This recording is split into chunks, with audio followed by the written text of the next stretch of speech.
حضرت سعید بن جبیر ایک تابعی بزرگ تھے، اتنے بڑے بزرگ تھے کہ ساری رات نماز پڑھتے تھے، سارا سال روزہ رکھتے تھے۔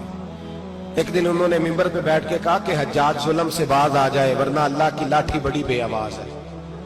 حجاج بن یوسف کو پتا چلا کہ حضرت سعید بن جبیر نے میرے خلاف بات کی، بلا لیا، کہنے لگا تو نے میرے خلاف بات کی؟ فرمانے لگے کی ہے۔ کہنے لگا تجھے پتا ہے میں قتل کر دوں گا؟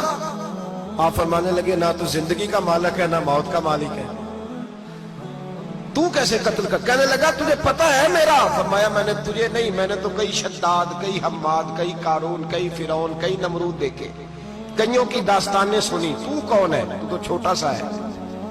ایک جملہ ہے مولا جلال الدین رومی کا، بڑے درویش تھے، ایک بات کہہ گئے، کہنے لگے نمرود جتنے پیسے نہیں، فرعون جتنی حکومت نہیں، قارون جتنی دولت نہیں، ورنہ فرمانے لگے میرے زمانے میں بھی کئی لوگوں کا خدا بننے کو دل کرتا ہے، کئی لوگوں کا دل کرتا ہے، لیکن نمرود جتنے پیسے، فرعون جتنی طاقت اور قارون جتنی دولت نہیں، ورنہ ہو سکتا ہے لوگ دعویٰ کر جائیں معاذ اللہ ثم معاذ اللہ۔ یہ آج سے کئی سو سال پہلے وہ کہہ رہے ہیں، آج تو حالات بڑے ابتر ہیں، اس کی نسبت خطرناک۔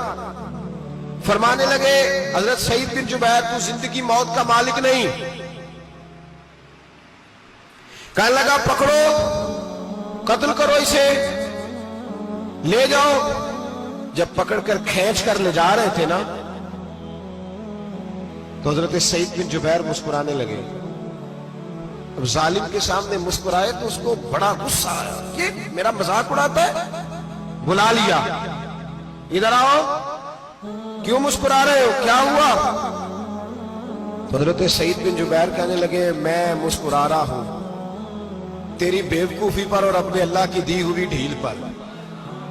میں مسکرا رہا ہوں کہ یا اللہ کیا بات ہے، کیا تیرا شان ہے، کیسے لوگوں کو ڈھیل دی ہوئی ہے۔ میں مسکرا رہا ہوں تیری بیوقوفی پر کہ تو سمجھتا ہے شاید مجھے پوچھنے والا کوئی نہیں۔ کہنے لگا اس کو باہر نہ لے جاؤ، میرے سامنے قتل کرو۔ ٹھیک ہے جی، قتل کرنے لگے تو حضرت سعید بن جبیر نے منہ کعبے کی جانب کر لیا، انی وجہت وجہی للذی فطر السماوات والارض حنیفا وما انا من المشرکین۔ جب آپ نے یہ آیتیں پڑھی نا کہ میں نے منہ کر لیا ہے اپنے رب کی جانب، کرو مجھے قتل، کہنے لگا نہیں نہیں، اس کا منہ پھیرو، کعبے کی طرف ہو کہ قتل نہ ہو، ہے ظالم پر پاگل ہو گیا ہے۔ حضرت سعید بن جبیر کے حوصلے نے شکست دے دی، ناکام ہو گیا، مخبوط الحواس ہو، کہنے لگا اس کا منہ پھیر دو۔ جب کعبے سے پھیرا تو آپ فرمانے لگے للہ المشرق والمغرب فإنما تولى فثم وجه اللہ۔ اللہ فرماتا ہے تو مشرق اور مغرب سارا ہی اللہ کا ہے، جدھر بھی منہ کرو گے ادھر اللہ ہی اللہ ہے، جدھر بھی منہ کرو گے ادھر اللہ ہی اللہ ہے، چاروں جانب پھیر دے، جدھر منہ پھیرنا ہے تو نے پھیر دیا منہ۔ حضرت سعید بن جبیر کے گلے پہ خنجر رکھا تو آپ نے ہاتھ اٹھائے، کہنے لگے اے اللہ میرے بعد اسے کسی اور پر مسلط نہ کرنا، میرے بعد کسی اور پر مسلط نہ، بس میں آخری ہوں۔ جب آپ ذبح ہوئے تو اتنا خون نکلا، اتنا خون نکلا کہ لوگ کہتے ہیں جتنا اونٹ کے وجود سے نکلتا، تر ہو گیا سارا اس کا دربار۔ ایک سمجھدار آدمی کو بلا کے کہنے لگا اتنا خون میں نے بڑے بندے قتل کرائے ہیں پر اتنا خون نہیں نکلا۔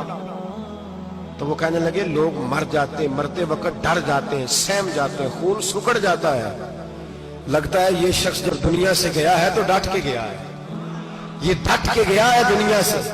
حجاج بن یوسف رات کو سویا تو تڑپ کے اٹھا، کیا ہوا؟ گھر والے کہنے لگے کیا ہوا؟ کہنے لگے سعید بن جبیر خواب میں آیا اور کہتے ہیں اٹھ مجھے بتا تو نے مجھے کیوں قتل کیا، بتا بتا کیوں مارا۔ اگلی رات پھر سویا تو وہی خواب، پھر سویا تو وہی خواب۔ گناہ نفسیاتی مریض بنا دیتا ہے، ظلم تجھے مخبوط الحواس کر دیتا ہے۔ جب تو زیادتی کرتا ہے تو اللہ فرماتے ہیں کہ تو اللہ کو بھولتا ہے، اللہ تجھے اپنا آپ بھلا دیتا ہے، پھر تو بھول جاتا ہے، پھر تو سیدھے رستے پہ چلتا ہے پر بھٹک جاتا ہے، پھر تو صحیح رستوں کا تعین کر کے بھی گمراہ ہوتا ہے، پھر تو روز وہی گاڑی چلاتا ہے پر اب جب تو بریک لگاتا ہے تو نہیں لگتی۔ جب گناہوں کے ساتھ تو مخبوط الحواس ہوتا ہے تو روز وہ کاروبار کرتا ہے، لیکن جب تیرے گناہ تجھے گھیر لیتے ہیں پھر اسی کاروبار میں تو نقصان اٹھاتا ہے۔ حجاج بن یوسف